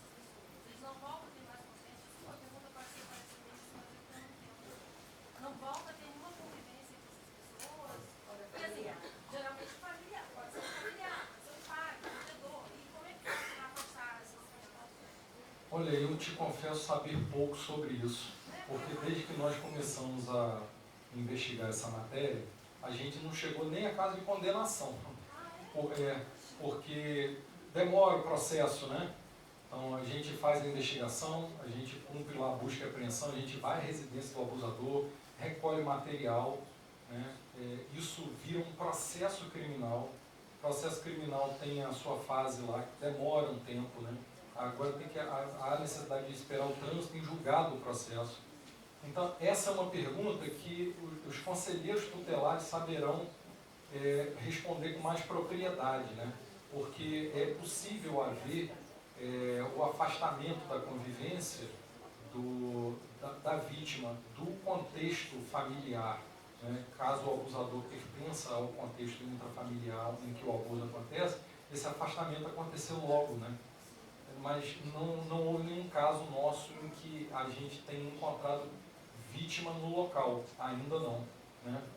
Pode falar. Acho que é importante nesse contexto que você perguntou, do porquê os nossos casos ainda estão em fase de investigação, por conta da nossa atribuição, né? Diferente da atribuição da Polícia Civil, que já deve pegar casos de afastamento do Eu não sei se eu cheguei a falar, Monique, traz um aspecto legal muito importante, né? A Polícia Federal, a atribuição da Polícia Federal para investigar casos de abuso sexual diz respeito a fatos exclusivamente virtuais, né? Ainda assim, quando há transnacionalidade da conduta, ou seja, aquele abuso, o típico abuso do estupro, né, que acontece no contexto da família, ele não é da nossa alçada, né? Nós normalmente investigamos esse camarada que está na rede social, criando perfil falso, compartilhando material, comprando, vendendo, expondo, produzindo. Esse indivíduo é nosso, né? O estuprador, né, que comete o ato sexual em loco, esse camarada é da Polícia Civil. Né? Então, isso também ajuda a responder por que esses casos não passam tanto por nós. Quem mais? Boa noite. Vai.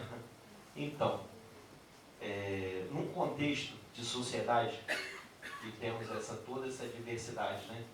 Cultural, de moda, música, e tudo isso leva a uma sensualização, sensualizar as crianças. Né? Existe uma campanha para que tenha-se uma noção, né? uma coerência, para que não se exponha tanto, ou isso é natural. Em parte, você já respondeu a minha pergunta, né? Agora, essa última passada. No meu consentimento, né? Sobre o abusador. Normalmente, o abusador em loco. Eles têm as suas preferências e as vulnerabilidades da vítima. Então, no contexto da Polícia Federal, no contexto da Polícia Civil, você já respondeu a minha pergunta. E é sobre essa campanha, se existe uma consciência, alguma coisa assim do tipo. Eu não conheço nenhuma, e pela Polícia Federal com certeza não. Né? Porque a Polícia Federal ela não entraria nessa questão que tem um pano de fundo moral muito grande. Né? O que é sensual para um não é para outro. Né? O que deve ser mais ou menos exposto é dado a ser decidido pelas famílias, né? E não por um organismo de força repressiva como nós. Então, desconheço por completo. Há mais mãos levantadas aqui.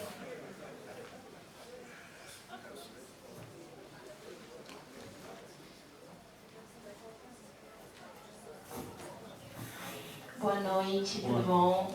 Parabéns, né, pela iniciativa, pela palestra, foi muito proveitosa. A minha dúvida é a seguinte: se a gente, como instituição, né, receber uma denúncia em relação a um outro colaborador, né, por exemplo, aqui no Instituto Federal, se a gente tiver uma procura a respeito de um outro colaborador, como que fica a situação dele? No sentido de afastamento, como que fica, são os mesmos procedimentos em relação a levar a uma assistência social, em relação a ser encaminhado a autoridades competentes para isso, ou a gente teria o afastamento, né? Como que seria interinstituição? Porque de um professor chega e fala de outro professor. Como que ficaria isso? Bem, as providências administrativas em relação ao profissional, não sei dizer, porque há um regramento ético disciplinar próprio, né, de cada instituição. Então, somente a instituição, não sei se o Boiná quer responder. O Boiná está dizendo aqui que o caso seria encaminhado para um procedimento disciplinar, né? Uma sindicância. A sindicância, na Polícia Federal seria assim também, né? Mas lá a gente, além do procedimento disciplinar, nós instauraríamos também um procedimento policial. Né? Se a conduta do servidor transgride uma norma disciplinar, há uma apuração disciplinar. Paralelamente à apuração disciplinar, se essa mesma conduta também transgride uma norma criminal, há a instauração de um inquérito policial para apurar essa possível transgressão. Né? Não sei se responder, porque eu não conheço como as normas internas aqui funcionam. Mas é inevitável percorrer os caminhos administrativos para levar ao conhecimento da direção, né, do órgão as falhas estatutárias cometidas pelos seus próprios servidores. Não tem como fugir disso. Né? Se houver conivência da direção, né, para haver uma condescendência criminosa, ou seja, uma proteção para garantir impunidade a um servidor faltoso, aí o caso precisa escalar, né, e ser levado ao conhecimento da polícia, porque aí nós já estamos falando da prática de um crime de condescendência criminosa. Tá? Mas se a transgressão se limita a um funcionário, a um professor, né, o caminho, do ponto de vista administrativo, é passar pela direção do órgão. Pessoal, só para contextualizar a pergunta da colega, nós tivemos o episódio do banheiro, né, Paulo? Até porque você nos orientou e nos ajudou muito, como em outras situações. A escola precisou fazer também um processo, né, não de investigação, mas de apuração, né, o porquê, né, do acontecido, como é que foi a entrada. Por mais que vocês façam um processo, a investigação, a escola também precisa saber se houve alguma falha, enfim, o que aconteceu para que isso, né, chegasse naquele ponto. Eu acho que isso pode responder. Agora, o processo administrativo, processo contra o aluno é disciplinar. Processo para servidor administrativo, comissão, sindicância e, dependendo, até mesmo exoneração. Desculpa. Me fez lembrar um outro caso. No caso, eu sei que o assunto é sobre infantil, né? Abuso infantil.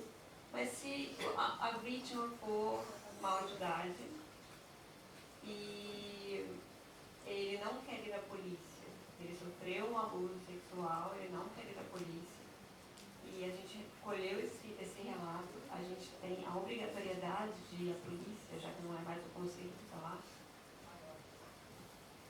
A escola? Sim. Ou o profissional que acolheu? A um aluno maior de idade.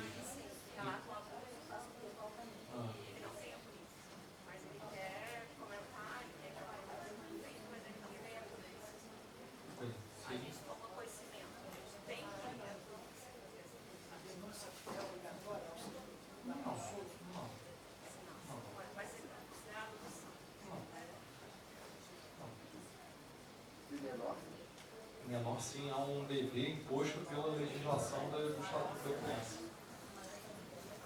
Quem mais? Então, primeiro, parabéns. Obrigado. Ótima palestra. Muito obrigado. Parabéns mesmo. E a segunda, eu acho que é o que a colega fez aí, perguntou. A minha dúvida é, eu tenho alunos de maior idade, correto? Identifiquei, a pessoa me procurou, fui até assistente social, psicólogo, todo apoio, beleza. E aí, qual é o próximo caminho? Não é conselho tutelar.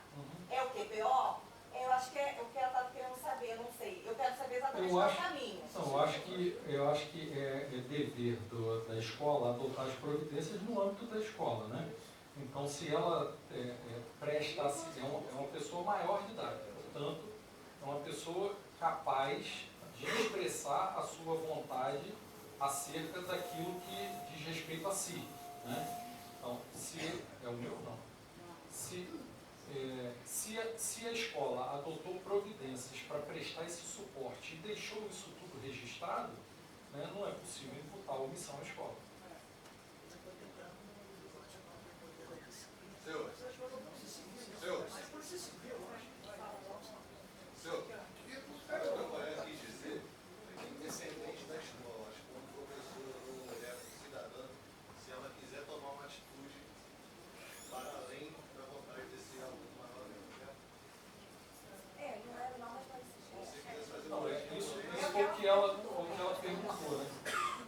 Imagina, ela é vítima, né?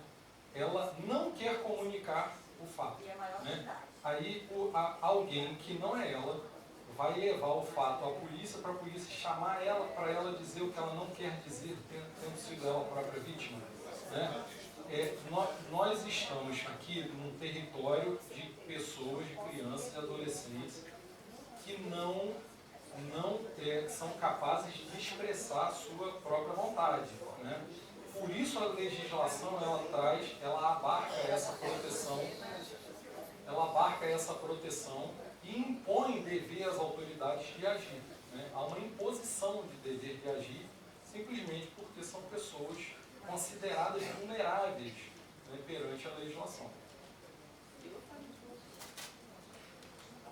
Oi, João.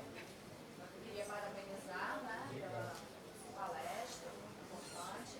E queria tocar num tema que foi falado, mas eu falo alto.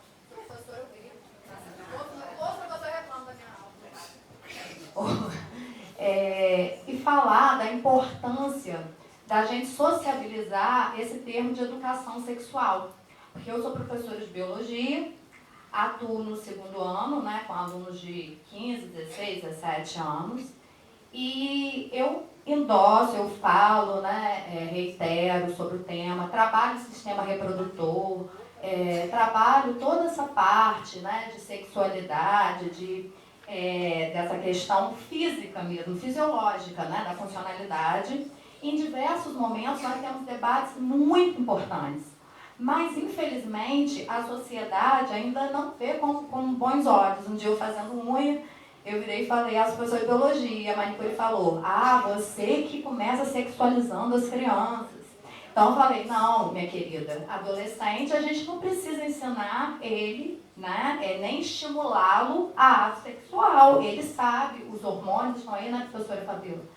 Me deu aula, né, gente, fisiologia. Então, assim,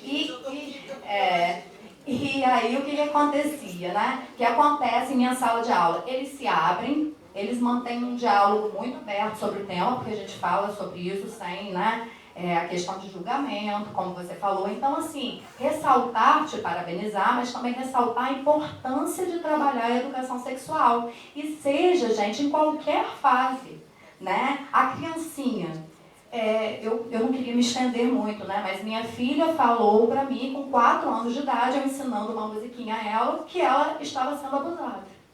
E eu levei um susto muito grande. Eu sou mãe solo, levei um susto muito grande. Era um amigo do pai que, quando todas as meninas que chegavam ao bar, ao restaurante próximo dele, ele dava um tapa no bumbum. E ela me falou com muita tristeza, mãe, eu odeio que mexam no meu bumbum. E na música você me ensinou que é uma zona íntima, né? Então ele pode fazer isso? Não. Falei, não, de maneira nenhuma. Como você falou, eu deixei que ela falasse, com 4 anos de idade, me explicar. Isso, gente, só foi possível pela relação aberta que eu tenho dentro de casa com os meus filhos e fora de casa com os meus alunos, que são 400, 450 por ano letivo. Então, te falar que na pandemia, que eu tive que dar aula, eu sem ter esse suporte da escola, eu nunca sentei para conversar com alguém, que eu falo muito sobre isso e que eu acabo debatendo com os alunos sobre isso de uma forma mais íntima, eles me procuram sozinhos, né? Mas eu ensino como se fosse um sistema digestório, eu não estou ensinando o estômago, né? Eu ensino também essa parte, que é a parte de saúde, a parte de identificar o que é íntimo, o que não é, a parte de proteção e tudo mais, o que isso pode acarretar.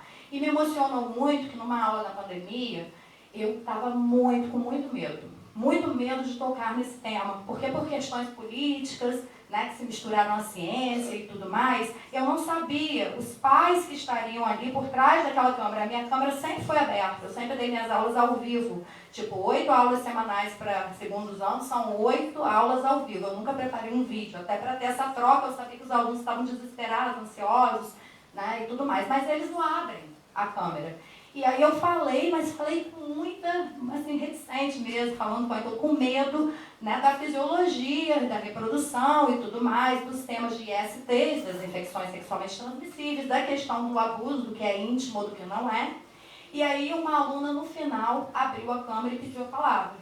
E ela falou assim, professora, não precisa se desculpar dessa aula que você está dando e nem temer.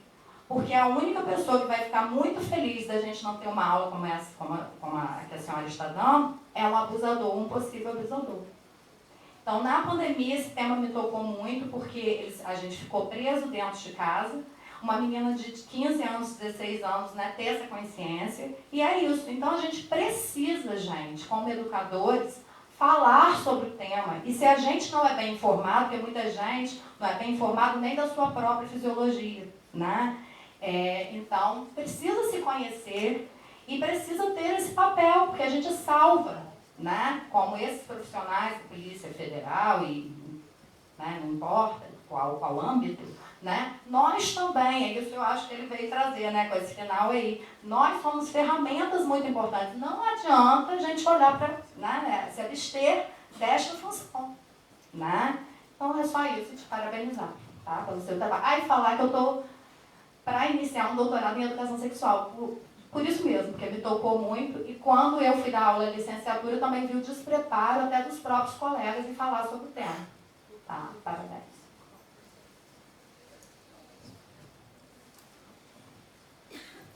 pouquinho mais. Vai? Para aí. Quem? Ah, Ana.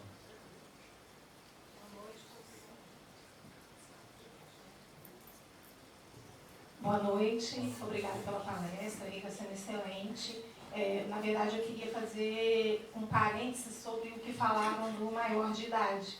Eu trabalho não somente aqui no IFE, como eu trabalho no PU. E eu creio que seja da mesma forma. A gente trabalha com assistente social, trabalha com psicólogo, e quando a gente recebe alguém e que seja maior de idade, não tem como eu fazer a denúncia, porque a pessoa se recusa. Se ela se recusou, eu não tenho como fazer. A polícia não aceita, porque como que você vai fazer um depoimento? Não vai ser fidedigno, porque a pessoa não quer falar. Entendeu? Então, o que a gente faz é um acolhimento com a pessoa. E assim, explica, orienta, tenta ajudar da melhor forma, passa por psicólogo, mas não tem como eu obrigar a pessoa a fazer isso. Então, assim como dentro da escola, eu já tive alunos aqui que vieram de outro lugar abusado e que a gente fez um acolhimento aqui dentro. E a pessoa não se sentiu bem em continuar aqui porque ela já tinha falado com os colegas, ela começou a se sentir envergonhada. E ela mudou para outra instituição do IFE e hoje está muito bem. Então, assim, o acolhimento, o amor dado, até mesmo quando a pessoa não tem em casa, porque essa, por exemplo, a mãe colocou ela para fora, como a própria familiar, e que a mãe não acreditou e botou ela para fora de casa. Então, o acolhimento da escola foi muito importante para ela. E quando ela voltou aqui para agradecer, que ela estava se formando em outro IFE, que hoje ela seguiu a vida profissional, para a gente é muito gratificante isso. Então, assim, não é só a questão da denúncia, às vezes a gente fica preocupado da questão da denúncia. No menor, sim, mas o adulto, às vezes, ele precisa da atenção, do amor, do carinho, de nós profissionais mesmo. É isso que eu queria deixar. Um estupro a cada 6 minutos. Um estupro. Enquanto a gente está conversando aqui, né, dezenas de estupros foram cometidos dos que nós temos conhecimento. Então, assim, o Brasil, ele trata essa questão, né, especialmente a questão com as mulheres, de uma maneira horrível. Né? A mulher objetificada mesmo, né? Passa e dá um tapa na bunda. Quem é que falou isso aqui? Passa e dá um tapa. É uma coisa assim, a gente precisa vencer essa cultura. Eu creio que isso só aconteça com o binômio educação e repressão. Precisa ensinar as novas gerações o que pode e o que não pode, os limites de cada um, para que os homens do futuro, já que eles constituem em sua ampla maioria os abusadores de atualmente, não repitam essas condutas. Né? E repressão. Né? Tem que dar educação e tem que dar paulada. Tem que dar paulada. Né? Lá, aparece lá na delegacia, a gente age com técnica, com rigor, né, para que a justiça tenha total... Gente, paulada, pelo amor de Deus. Eu falei, meu Deus do céu, falei paulada na delegacia. Gente, não existe isso lá, tá? Eu adoraria que existisse, eu confesso. Né?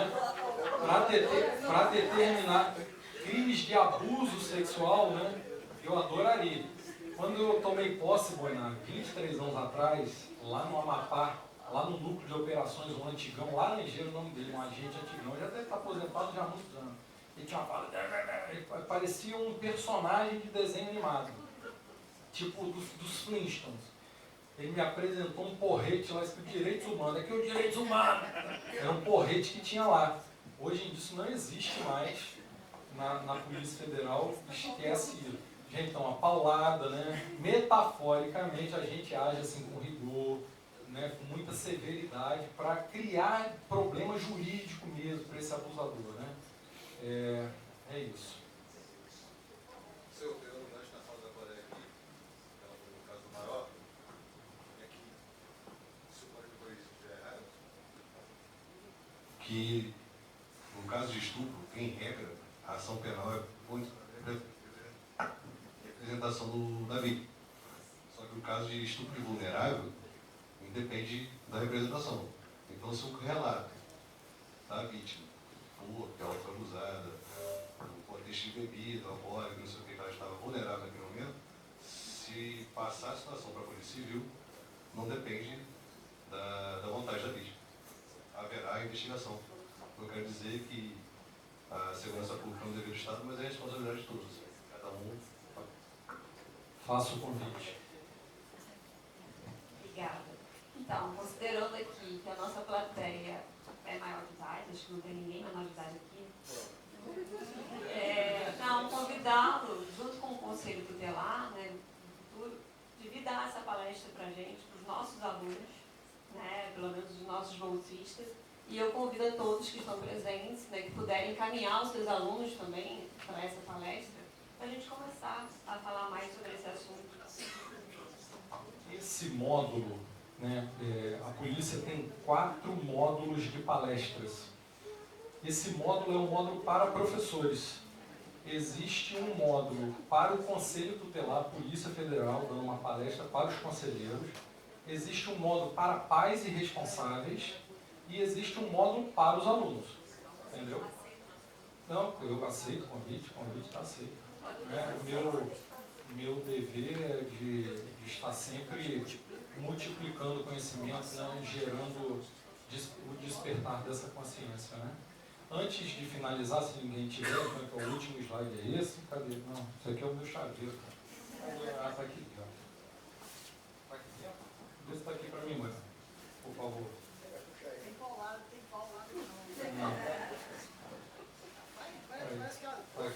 Vê se está aí. Está aí? Está do outro lado? Onde foi parar esse negócio? Está aí em algum lugar. Ah, está aqui. Então, eu queria agradecer, né, é o último slide, pela atenção de todos. Assim, muito especial para mim, realmente, estar aqui. Né? O IFE é uma instituição pela qual eu tenho um carinho enorme, né? Carinho pessoal. Estou amando a experiência de fazer minha segunda graduação aqui, né? E de forma assim, representativa desse meu apreço para a instituição. Eu saúdo as minhas queridas professoras, né, que estão aqui. Professora Ana Poltronieri, que é a minha orientadora, né? Você tem que fazer TCC. Calma.